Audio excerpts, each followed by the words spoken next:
Variety nursery থেকে চারা যাচ্ছে বালতিতে সেটিং করে কলকাতায় পার্সেল যাচ্ছে। দেখেন 8 থেকে 10 রকম ফলের চারা আছে, ফল ধরা গাছ সহ সেটিং করে চলে যাওয়া। ব্যানানা ম্যাঙ্গো আছে, কেজি 10 জাম আছে, ভিয়েতনাম মালটা আছে, এমনি মালটা আছে, মালটা মৌসুম্বি, সাতুকি কমলা, আপেলের চারা, আমের ভ্যারাইটি আছে 2 থেকে 3 রকম, সেটিং করে দেওয়া হচ্ছে আর কি।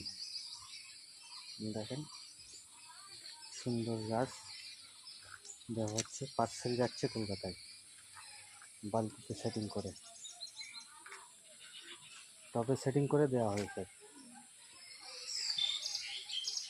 কেউ যদি নিতে চায় নিউ ভ্যারাইটি নার্সারি থেকে যোগাযোগ করবেন, এরকম পার্সেল টবে সেটিং